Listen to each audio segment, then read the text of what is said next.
Welcome to Taking Up Space, the podcast with conversations exploring what it means to inhabit our bodies fully, without shame or apology, and reconnect with our innate wisdom to find healing and body liberation. I'm your host, Cassie Krajewski, a licensed clinical social worker and certified sex therapist. For over 10 years, I've worked with folks to reclaim their bodies, their inner knowing, and their lives in a world that often seeks to diminish their voices and experiences. Through personal stories, expert interviews, and candid discussions with guests, we'll unpack the societal norms and expectations that interrupt our embodiment, like trauma, oppression, illness and pain, and the social constructs of gender, race, sexuality, beauty, health, and weight. My hope is that through this podcast, we'll learn to drop into our bodies and occupy space, physically, emotionally, relationally, and intellectually, with confidence and authenticity. So join me as we challenge societal norms, explore what it means to find wholeness, and reclaim our right to take up space as an act of resistance and body liberation. While this podcast might feel therapeutic, it is not psychotherapy and doesn't constitute a therapist-client relationship. This is a good time to mention, too, that this podcast will at times use adult language, so listener discretion is advised. I am beyond excited to introduce you to our guest today on the podcast, Deb Benfield. Deb Benfield has had a 35-year career as a registered dietitian, nutritionist, and a registered yoga teacher, specializing in preventing and treating disordered eating. She has helped hundreds of women heal their relationship with food, eating, and their bodies. Now in her 60s, Deb focuses her research, training, passion, clinical, and lived experience on the intersection of pro-aging and body liberation. I love Deb's work so much. She has a great phrase of shifting your relationship with your body from your life's project to your life's partner, nourishing your body in midlife and beyond to support growing older in alignment with your values, recognizing internalized ageism and ending it, untangling from diet and wellness culture, that whole mess, and seeing midlife and beyond as a time of emergence and authenticity. How incredible is that? Deb centers accessible practices so you can apply principles to your daily life and experience true transformation. So settle in, my friends, because we're about to embark on a journey that's equal parts enlightening and empowering, where we talk ageism, vulnerabilities of developing disordered eating and body shame as we get older. And Deb's wisdom is bound to leave you feeling inspired, informed, and more empowered as you befriend a body as it ages. So without further ado, let's give a warm welcome to the wonderful Deb Benfield. Hey there, Deb. Welcome to the show. It's so lovely to have you. Thank you so much for inviting me. I'm really looking forward to our conversation. Yeah. Well, I wonder if you could first introduce yourself and your work to the listeners here. Like, who are you? What do you do? How did you find your way to this work? Yeah. Thank you. I am a registered dietitian, and I've been practicing for almost 40 years now. And I'm very fortunate in that I found my specialty very early in my career. I specialize in preventing and treating eating disorders and disordered eating. And when I turned 60, I pivoted toward really focusing on aging and how the process of the body changes as we age really can make your relationship with your body even more complicated and triggering for a lot of women, a lot of relapse with eating disorders, and our culture doesn't do a great job of helping us feel comfortable with natural changes over time. So my work is to support feeling more comfortable in your body and to push against all of the social pressure around both diet and wellness culture and all of the anti-aging noise. Because there's a lot of wellness pressure in that with health anxieties with aging as well as a parent. Yes. So there's a lot to talk about. Yeah, I love your work so much because it feels like it's creating space for a conversation that isn't Mhm, common. Even in body positivity spaces, weight inclusive spaces, there's just such an invisibility of aging that can happen. And it's just such a relevant factor to why I think so many mhm. people and women struggle with this transition into menopause, postmenopause, and onward. Yeah, Right. it's just so normative, right? That there's discontent with Mhm, mhm. people's bodies. Is that what you see too? Absolutely. Yeah, I really appreciate that you've noticed the absence of older bodies in that realm. And to add to that, in the pro-aging, and I really have a hard time with that Mm, term because it's mm. so interwoven with diet and wellness culture now. Like age Ah, affirming, I'm constantly trying to find the right words. Age right? positive, coaching and wellness culture finds its way Yeah, into co-ops the everything. language, right? And Yes, just yes, makes it yes. the same Uh-huh. mindset. So in the mission of pro-aging, I am concerned that there is an absence of body diversity, especially in the US. There's a little bit more of that in other countries. Mm, But so there's this odd absence of, as you just said, older bodies in the body positivity, body liberation world, mhm. and a lack of like biodiversity in the age positive world. So it's a weird kind of black hole. Yes. Yeah, I don't Yes, I quite agree. understand why, but that's why I'm doing what I'm doing is to give Yeah. people a place to go. Because I Mhm. did when I started personally looking for information for myself, Mm, I was very disappointed in the presence of diet and wellness culture everywhere. mhm, And some mhm, books and things that I was excited about reading, I was really disappointed. There it was again, mm, more anti-fat bias, because people are just part of our culture, right? mhm. The blind spot. Yeah. I mean, Yeah. in your work, how do you see anti-fat bias showing up with aging bodies, changing bodies, particularly with this demographic? I think it's not unlike everything else that's Yeah. medicalized. I mean, I think sadly, a lot of this is fear based. Mm, And of course, it's rooted in probably fear of death overall, but mm. health anxieties that start to bubble up, like starting with menopause. Menopause is so, I think the messages are so fear based around that Yeah. too. Yeah. So there's not a lot of excitement about the possibilities Mm, that might come when you transition into a different phase of life or how this could be a time of emergence. You really have to dig for that. mhm. The first wave is tending to be we must control, we must get on top of this. Right? Right.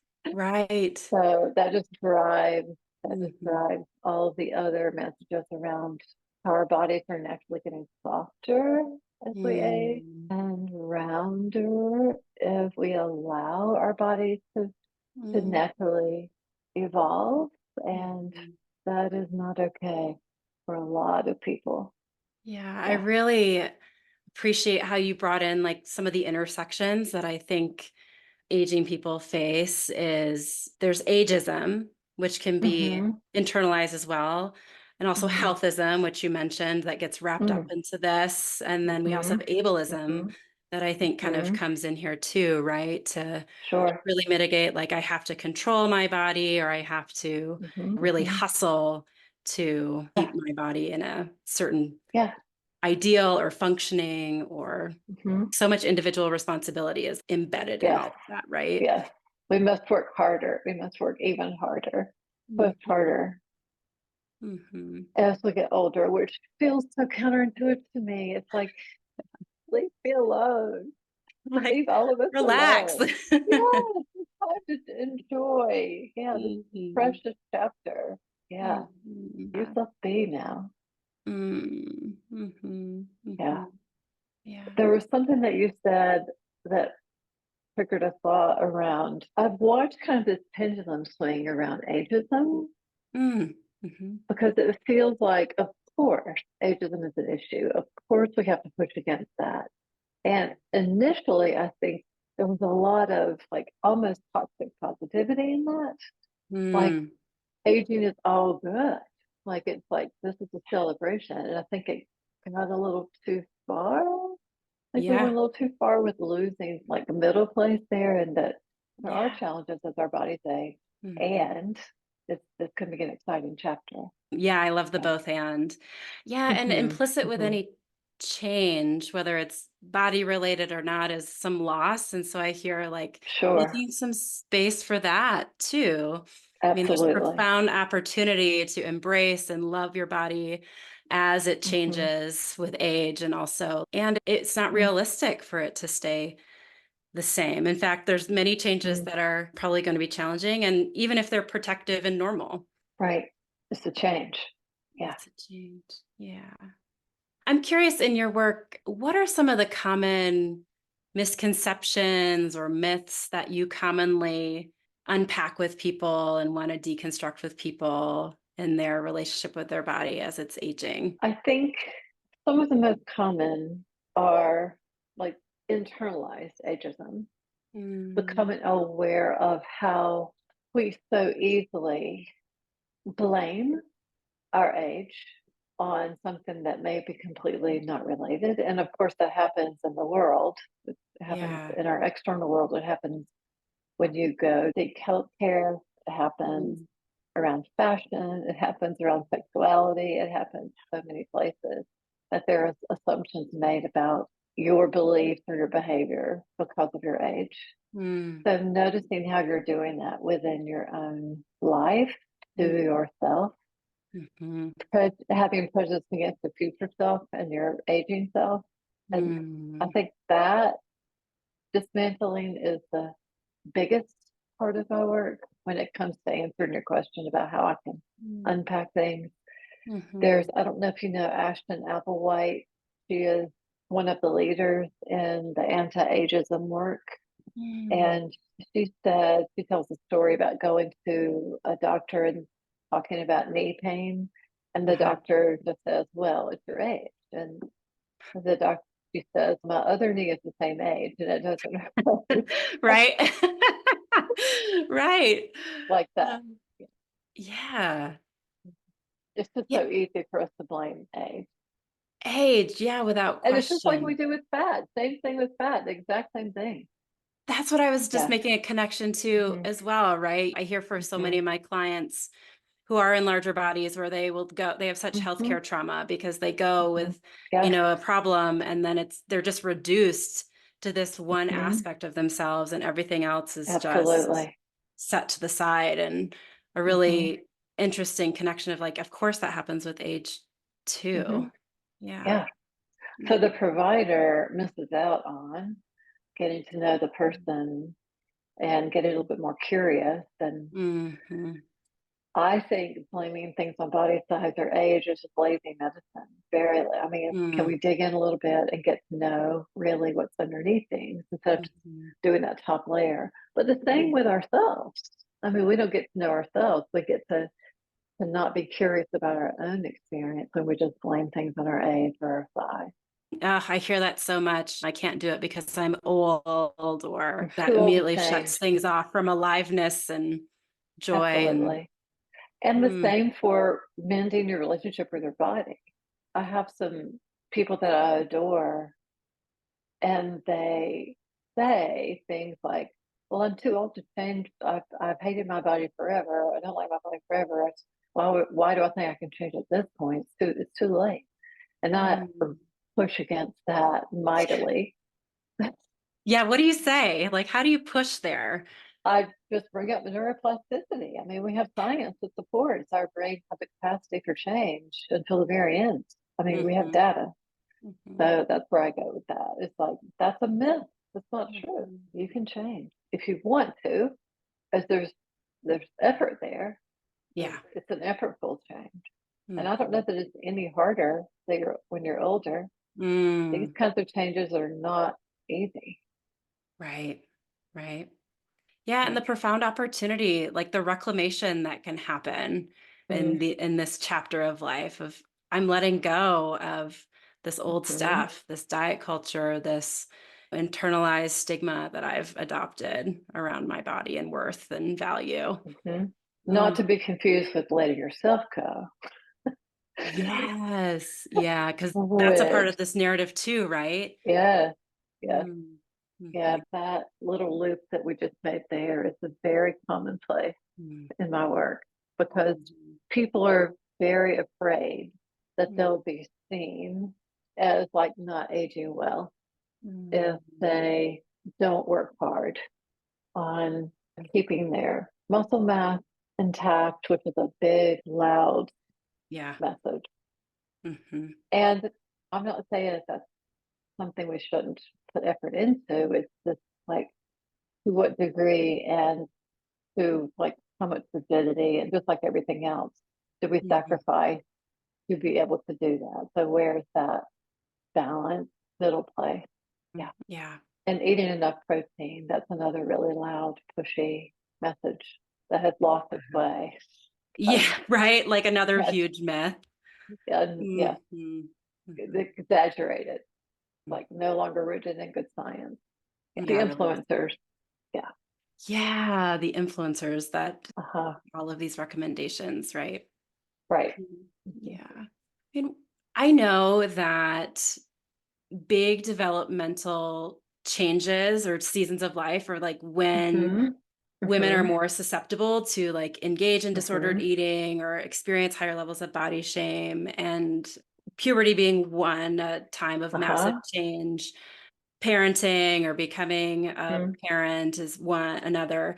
And mhm. then this feels to me Yep, like the other major absolutely. season. I mean, Yep. tell me how you understand it. Like, what is it about these particular body changes at this phase of life that are especially tricky for people to diffuse from? I mean, some people who've never had a history with disordered Mhm, eating or issues with their body, suddenly when they mhm, hit this change, mhm, it's like mhm, suddenly it's very there for them. Or even people who mhm, have had a history, but it's been dormant, let's say for a while, it just mhm. comes right back. What's your understanding of why that's just such a tricky spot for folks? I think it's very multifaceted, and I feel like the first thing that I need to say is there's something very interesting that happens around menopause and around aging. And for some women, it happens like 50. For some women, it's more like 60 and older. But there is a power shift where you no longer care so much about how you're perceived, Mhm. which can be incredibly empowering. That is very real for the majority of women. And I think it's fascinating that, like many other times when women become powerful, there is pressure to Mm. take up less space, Mm. to be less loud and like comfortable with yourself by trying to like Yeah. still be fuckable. I don't know if it's okay to say that on your podcast. Welcome, Deb. Sorry. Welcome, please. Sorry. Yes. There's something about like still wanting to be relevant, and in our culture, what that means, sadly, is Mhm. like to look a certain way, Mhm. right? Mhm. And I also think, and this may be a longer answer than you would like, but I feel strongly that we live in a body hierarchy. Mhm. And for, I know your audience probably understands what the default body is, but the default body is typically white, thin, able, young, normative, the Mhm. all of that, and so typically male. Mhm. And did I say thin? Just want to make sure I said thin and young. Uh-huh. Yeah, Yeah, thin. Yep, got it. yes. Yes. And like Mhm. when you age, you become more like an other, less Mhm. like the default body. You belong a little less easily.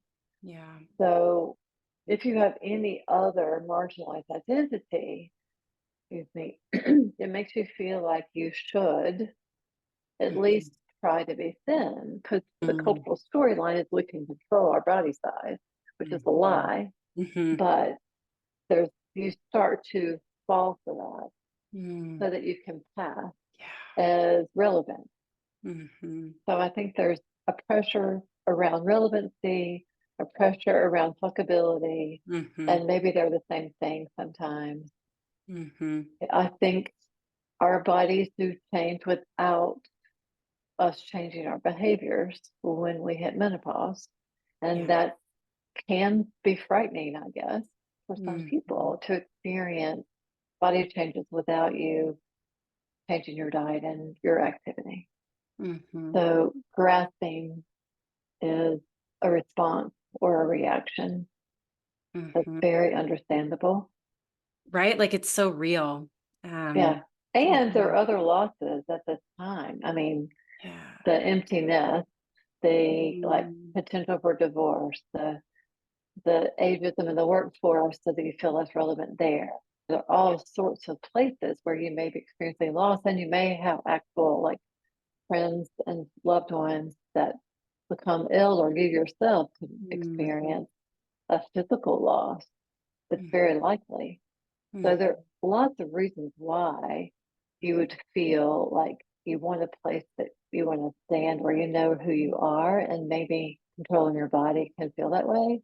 mhm. Controlling your musculature can feel that way. So it's a vulnerable time. It's just incredibly Yeah, vulnerable. yeah. Yeah. Yeah, I mean, what's really sticking with me, and I want to underscore what you said is like the worth and value that so many women have had their whole life is Hmm. wrapped up in their appearance, their sexuality, their appeal, which in Hmm. our culture, the ideal body is like it's a sexual, youthful Hmm. Hmm. body Right. and like the objectification of that. And so Hmm. Hmm. it's as people grow older, growing older already is like compromising like what it means to have an ideal body, and then your objectification fades, and if that's all your worth and value is wrapped up in, like that can feel Hmm. really shaky.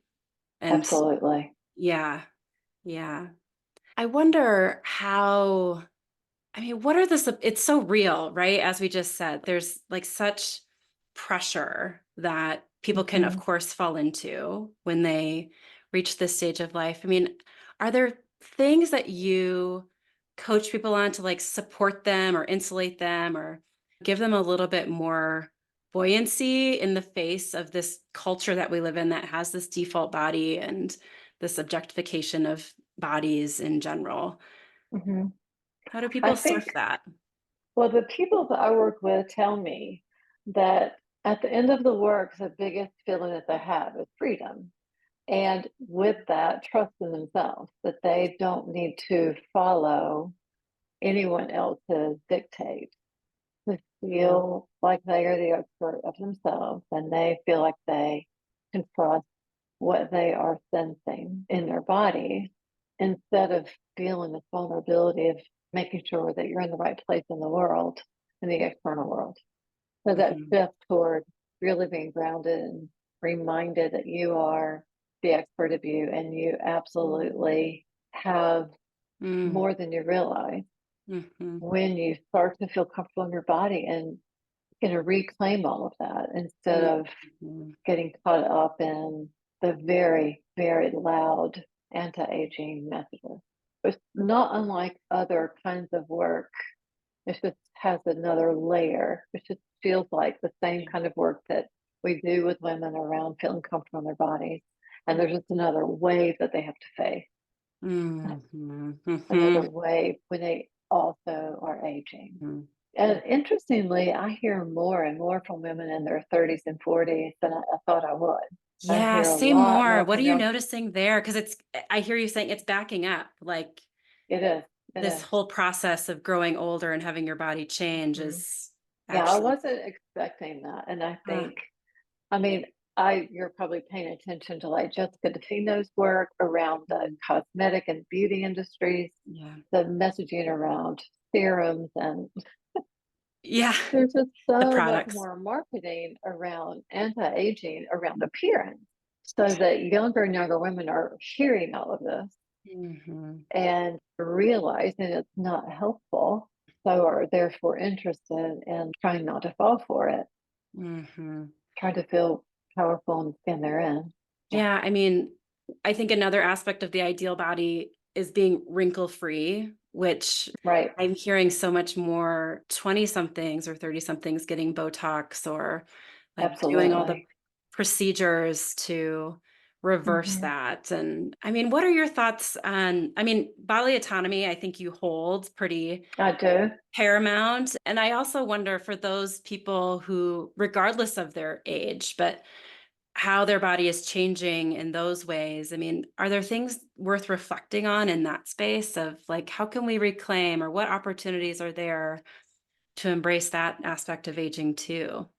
I think I've continued to think about the vulnerability, and I really want to honor if Yeah. a woman or an individual feels they are more comfortable Mm, getting Botox or whatever the procedure is, or buying a product line, or putting effort into something. I want them to be able to do that without judgment, but reminding everybody that they're also probably subject to all of the social narratives that they have faced, mm, and that has probably been internalized. And if they're curious about that, mm, it may help them find some freedom and some empowerment down the road.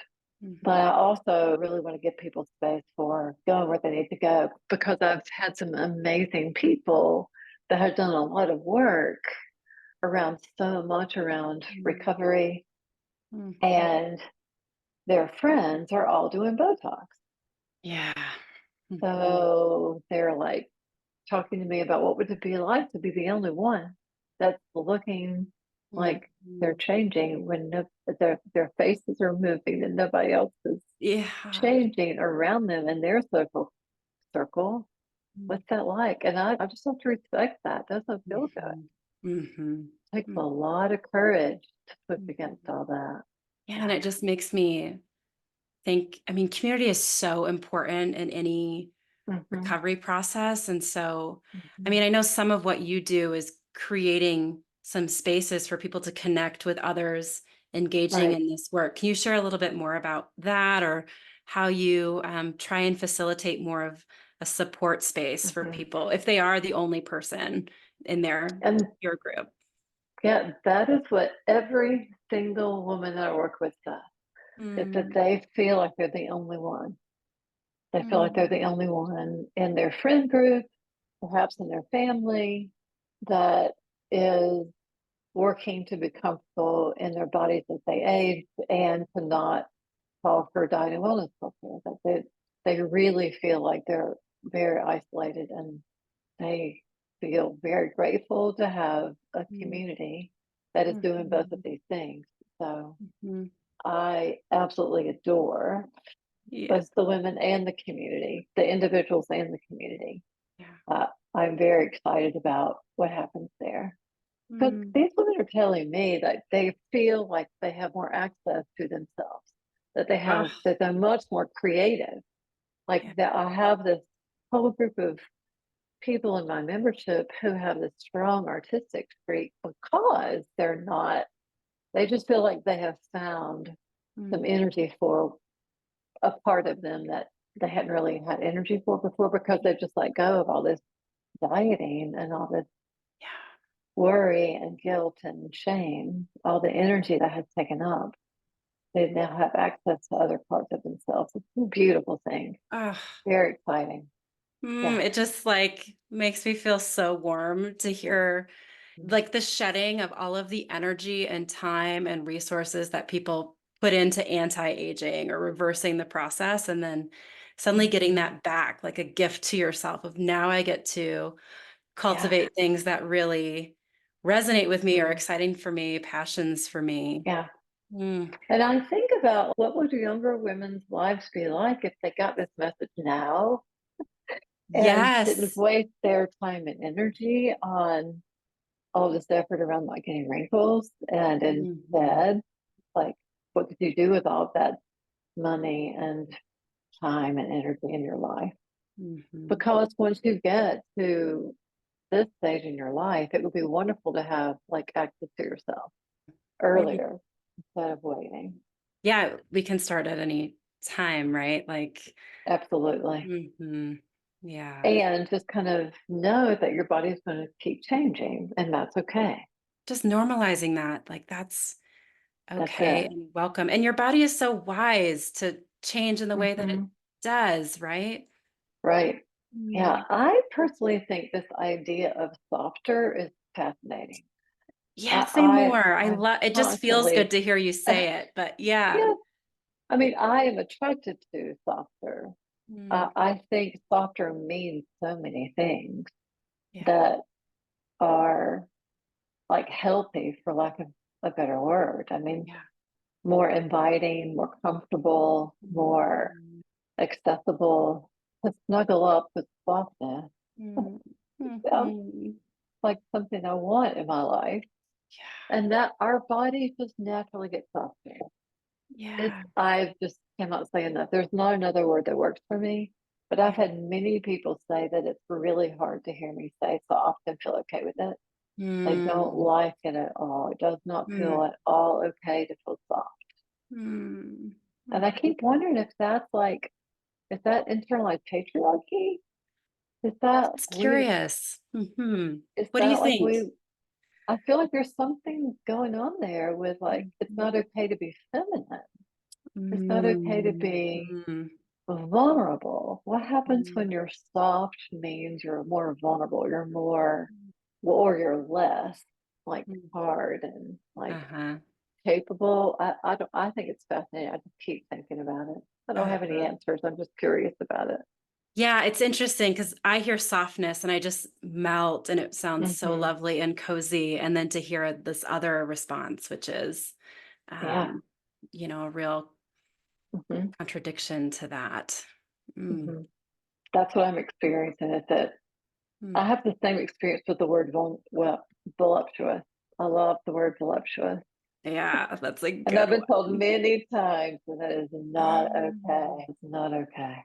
yeah, it's like the Is that sexuality? Is not yeah, like okay. the bigness, the sexiness, because then there is sex shame that can be wrapped up in this too, Hmm. and who gets to be sexy and how. Hmm. Yeah. I'm curious, as you think about this concept of taking up space Yeah. and like Yeah. getting big, whether it's physically, Hmm. emotionally, mentally, relationally, how do you Hmm. see that intersecting with the work that you do? Like taking up Yeah. space as we age, as we get older. Most people, most women who are older, and by that 60 and older, Mm. will tell you that they feel invisible. Yeah. There is something that Mhm. happens, many women have told me, Mm. that they don't feel seen. Mhm. And I don't know if that's because there's a loss of that sexuality that caught the gaze of others more easily Mhm. earlier in our lives. Mhm. But to be okay, what does that mean to be okay with taking up the space that you have? I think there's an effort around like having witnesses through Mm. your life and your aging. There's a lot of isolation. Mm. There's a real process when it comes to not getting energy from the gaze of others. Mhm. That's hard for a lot of people Mhm. to realize that they're invisible. Yeah. Yeah. So to take up space feels related to that. It's Mhm. hard to take up space until you kind of create your own. I think you have to create your own as you age Mhm. because the world is very ageist. Mhm. Yeah, it's not willing to give that freely. Right. I think Mhm. you have to either create your own in whatever way that you can, Mhm. or to have a process around acceptance and take up this little bit of space. Mhm. It feels Mhm. like there's a true shrinking that we have to like come to acceptance Mhm. or like a really get creative. Mm-hmm. I mean, that's why I love my community, because I think we have to take up space together. Yeah. And you create space for people to take up Yes, space, like experiment with that. yes, Mm-hmm. yeah. And that's right now. I would love to have more, but I feel like the ageism in our culture is very daunting, and Yeah. Mm. we have a lot of work to do. Mm-hmm. Mm-hmm. Yeah. And I So love taking up you shine space. so brightly, Deb. Well, thank you. Thank Mm-hmm. you. That's very kind of you. I appreciate you giving me some space for this. It's been a treat. Truly, I just have loved speaking with you. If listeners wanted to find you, learn more about your work, how can they do that? Yeah. It's very easy. I keep everything. Well, I am very active on Instagram. Mm-hmm. My name there is Aging Body Liberation. And my website is just my name, Deborah, Debra Benfield. And everything can be found in those two places. And if you go to Instagram, you can find everything that I do. So it's pretty straightforward. Yeah. Thanks So so much, Deb. This has been really lovely. And I thank you look so forward much to for continue to including see. me. Yeah. All Thanks. right. Thanks. Thank you for listening to Taking Up Space. I hope you enjoyed today's episode and found it to be a resource for you in your own embodiment, healing, and body liberation journey.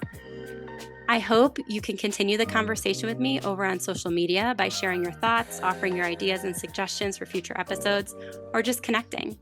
You can find me on Instagram at Inner Atlas Therapy. If you liked this episode and want to support the show, please subscribe, rate, and review the show in your preferred podcast platform. And share this episode with a friend. This ensures that more people can find the pod and will amplify our message of body liberation for all. If you haven't checked it out yet, I have a free Taking Up Space workbook available. This workbook will have you engage in self-reflection and embodied practices as you navigate your own journey of taking up space. You can find this free resource on my website, inneratlastherapy.com. I'll also link in the show notes some additional resources I've developed in my online shop to help you deepen into your own embodiment, healing, and body liberation work. Thanks again for being here. And until next time, I hope you join me in the resistance and find some ways to take up space this week. I'll see you next time.